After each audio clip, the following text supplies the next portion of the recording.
gawin mo na nga yan kaysa paulit-ulit na nasisira yung electric fan na yan. Lapit na, mahal.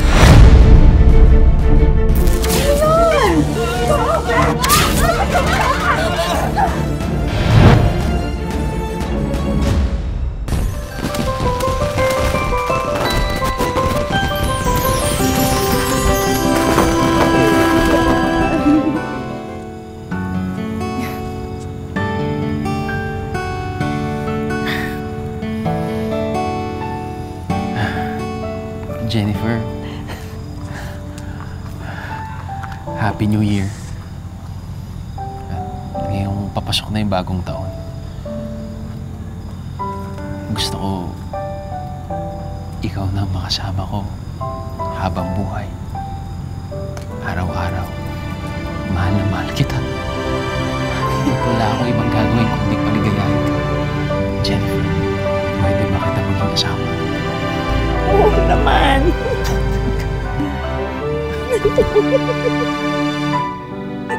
Kakasal na ako! Magaling, magaling, magaling. Ang saya-saya nyo, no? Congratulations. Scarlett, anong ginagawa mo rito? Eh, nagsaselebrate din ng New Year. Pwede ba? Parang ang saya-saya dito. Ang daming pasabog. Parang gusto ko tuloy sumali. Pero, ang gusto kong pasabugin, yung nguso mo. Ang aagaw.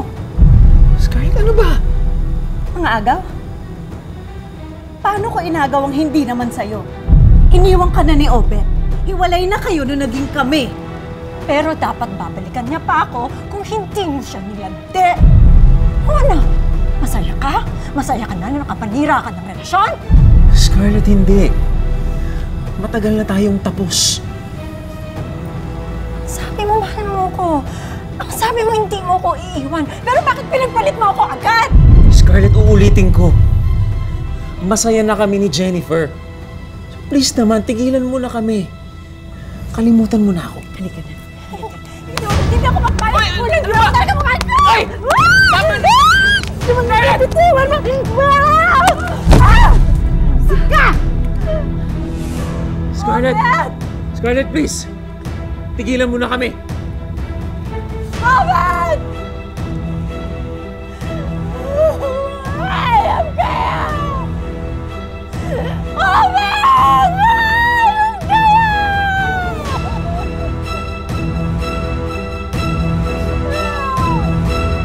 Owen!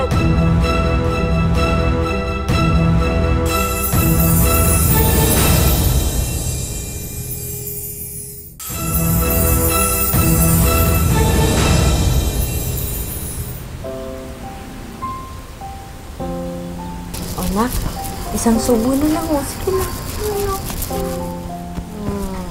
Diba? Ang sarap ng luto ni Mama. Ay, naku. Pawis na yung anak ko. Matagal pa ba yung electric fan na yan? Ay, Patapos na to.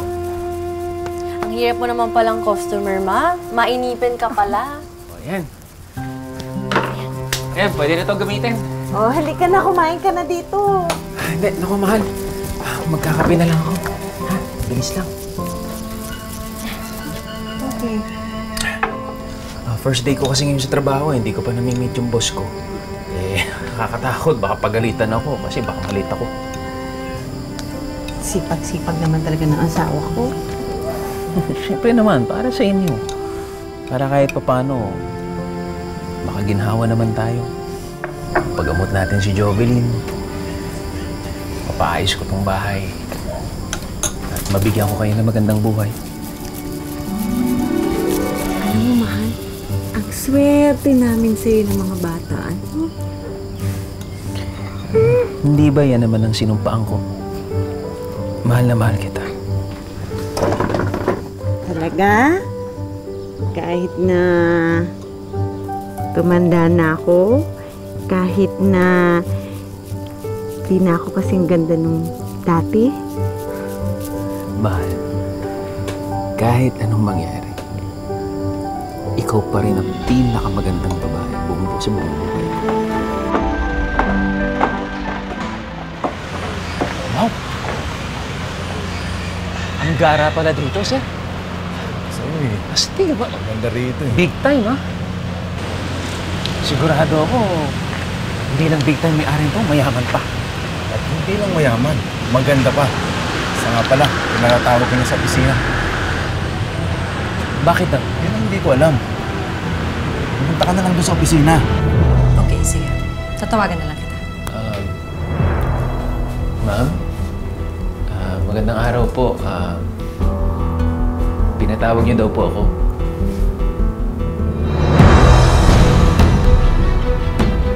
Scarlett?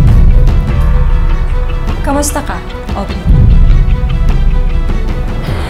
Nang makita ko yung resume mo, alam ko na nahanap ko na ang bago kong assistant. Assistant? Electrician lang in-applyan ko. Upo ka nga muna, Obet. Hindi ka bagay sa construction. Mainit doon pagpapawisan ka lang. Mas maganda tong offer ko sa'yo. Mas mataas ang sahod, hindi ka pa mapapagod. Nandyan sa kontrata na yan, yung starting salary mo at yung mga benefits mo pa. I'm sure makakatulong na malaki yan sa family mo.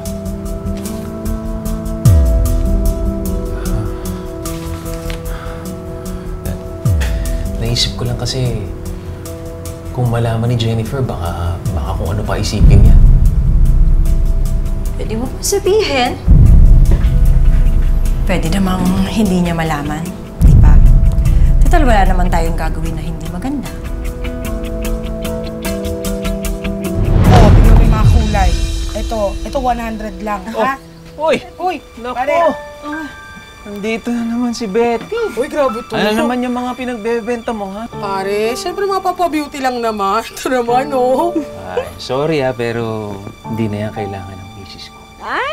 Sana all, no? Ganda-ganda na eh. Ay, kamusta nga pala yung trabaho mo? Ano, mabait ba yung boss mo? Nakilala mo na ba siya? Yan. Okay naman, wala namang problema. May pagkain na ba na nagugutom na ako? Oh, nagluto ako ng tinola. Makapag-aahin kita, ha? Sandali lang, ha?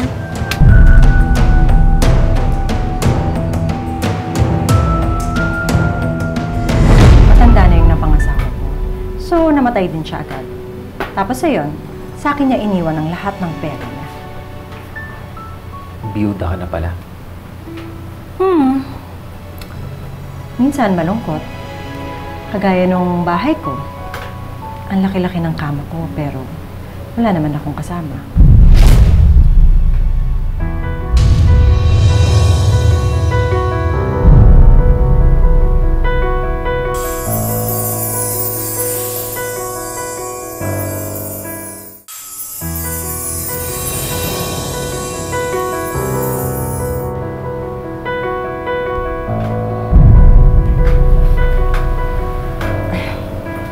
Sorry malikot talaga yung mga paa ko. May sariling utak yung mga yan. Sige, tutuloy ko lang pag-inventaryo ko. Hindi na pala sa ako. Ay, salamat, nandyan ka na. Sige, mahal. Ako na yan. Pagkakuha ko ng una kong sweldo, bibili ka agad tayo ng bagong electric fan. Mabuti naman pa. Mukhang pa-retire na tong electric fan natin eh. Electric fan baka mo? Ang problema? Sige, hindi na lang electric fan bibili natin. Bibili na lang tayo ng aircon.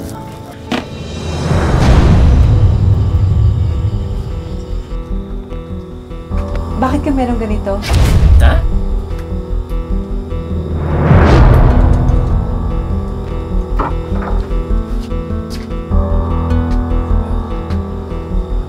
Hindi ko alam. Malamang sa boss ko to na napunta lang dyan, aksidente. Kaya mo sige, sasoli ko kagad bukas. Babae ang boss mo? Oo. Sila ng asawa niya ang may-ari ng kumpanya na pinagtatrabahuan ko.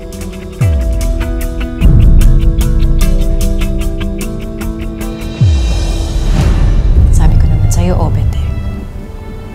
babalikan mo rin ako. Sa akin ka lang, at ako sa iyo. Pwedeng-pwede mo kong angkinin.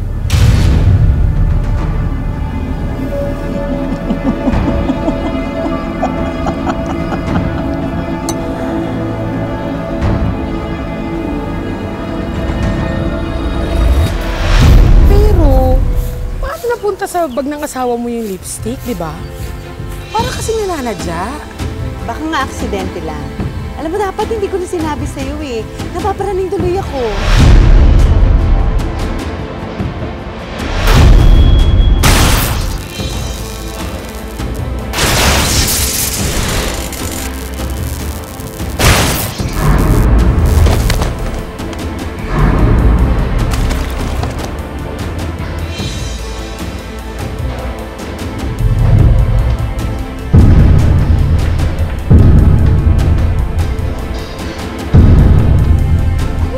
Gawin ko doon.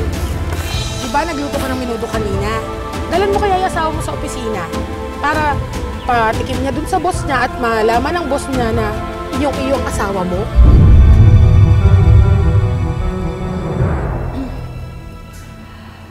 Oh, buti pala meron akong extra shirt dito. Kasyang-kasya sa'yo. Maganda pa rin ang katawan mo. Batak na batak sa trabaho. Pwede bang paki-zip mo nga yung damit ko? Please.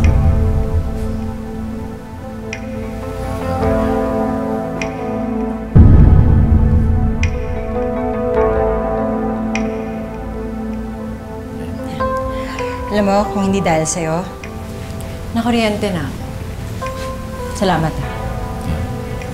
Wow, wala yun. Okay ka lang ba? Oh, pero kung ikaw, pwede mo rin akong kuryente.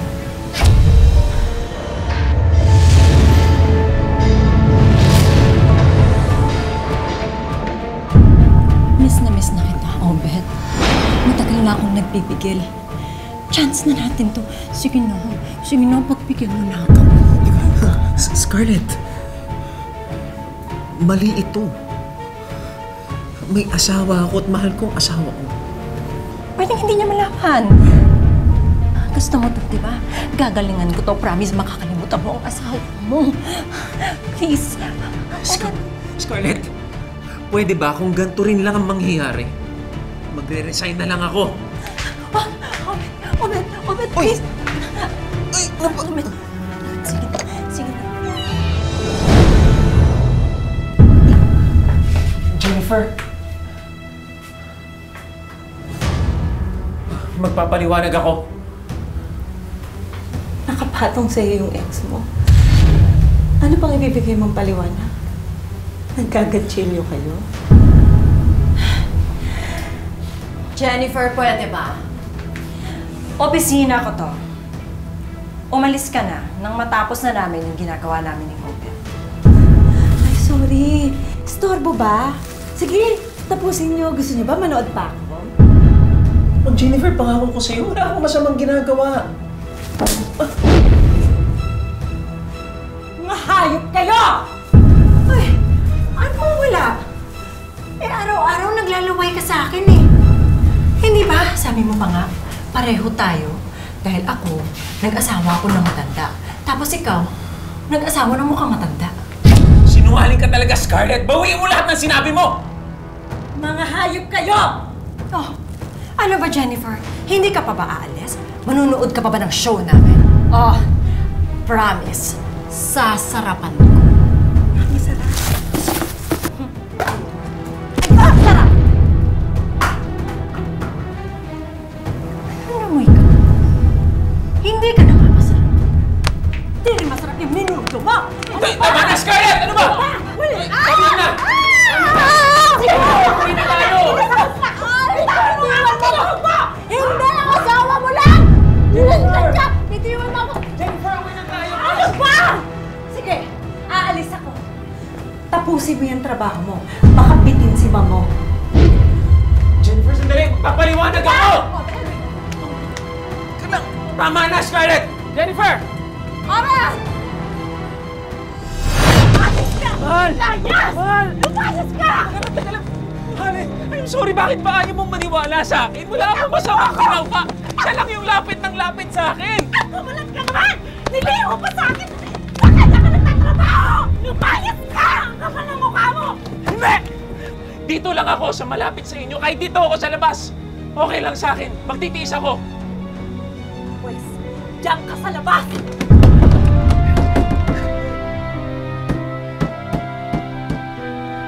Mahal! Luto pinto!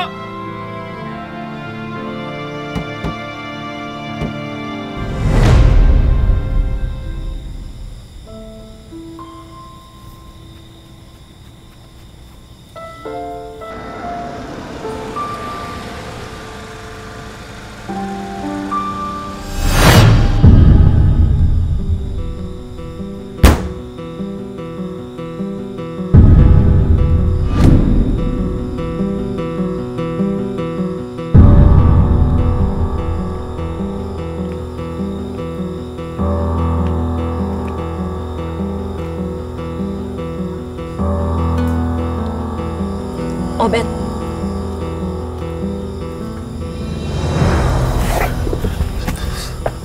Scarlett, anong ginagawa mo dyan? Halika na. Nung ka sa bahay ko, meron akong malaking kama na naghihintay para sa ating dalawa. Halika na.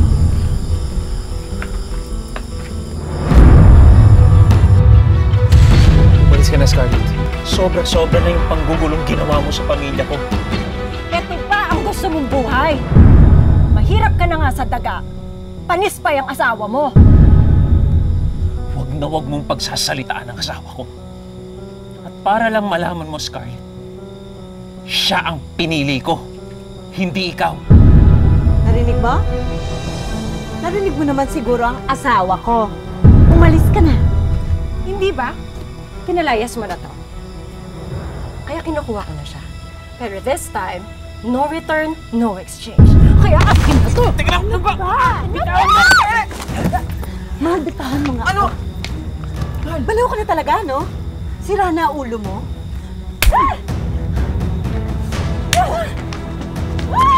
Hindi ko lang mukha mo talaga! Mahal! Mahal! Mahal! Mugas ka! Ano? Ano?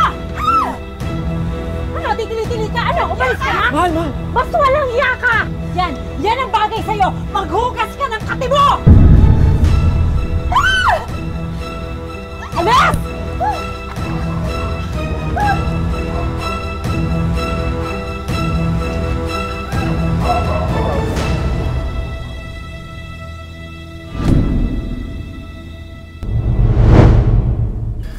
Oh, huwag kayong mag-alala.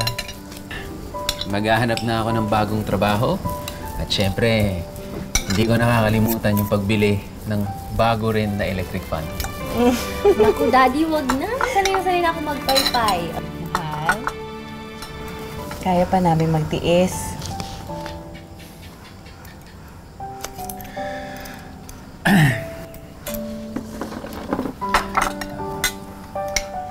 Mahal, ang makasama ka, ang makasama ko kayo, hindi pagtitiis yun. Yan ang pinangarap ko matagal na. Mahal na mahal kita. Mahal na mahal din kita. Kahit simple lang ang buhay natin, basta kasama ka at ang mga bata. Okay na ako. Masaya na ako. Pa, yung electric fan, sira na naman. Ako na bahala rito.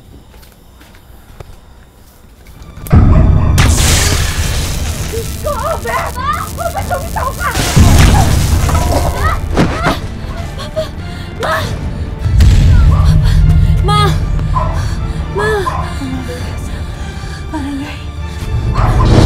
Padre de pamilya sa Alamino City, Pangasinan na nagsaksak ng bentilador na kuryente patay. Tutukan sa report. Namatay ang padre de pamilya na si Leonard Cadlaon matapos makuryente sa kanilang bahay sa Barangay Poblacion, Alaminos City, Pangasinan.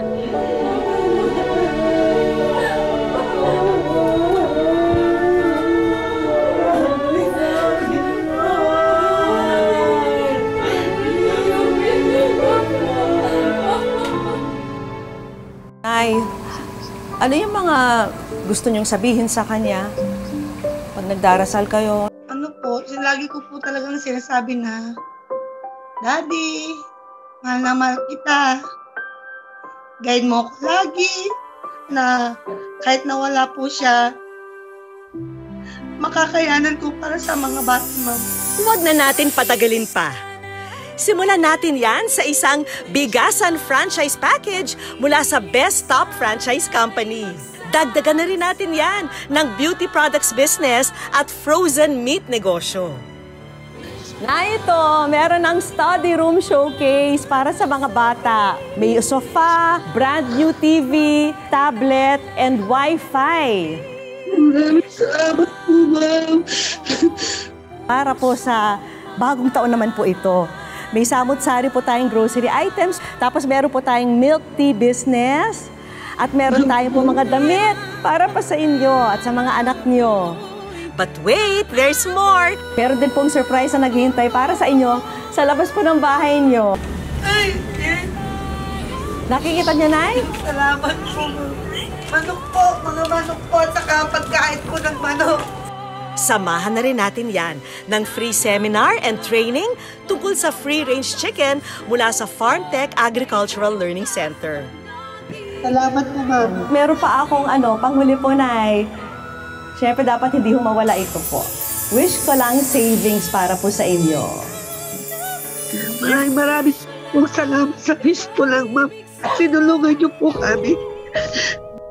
Kung minsan, may mga bagay na hindi kayang kumpunihin. Pero hindi ibig sabihin ito na hindi na tayo pwede magsimula muli. Baon ang mga alaala ng pagmamahal at sakripisyo ni Obed. Buong tapang na muling babangon sina Jennifer. Ngayong bagong taon. Mga kapuso, lagi po natin tatandaan, hanggang hindi tayo napapagod humiling at maniwala, hindi rin tayo mapapagod lumaban sa buhay. Ako po si Vicky Morales at ito po ang bagong Wish Ko Lang.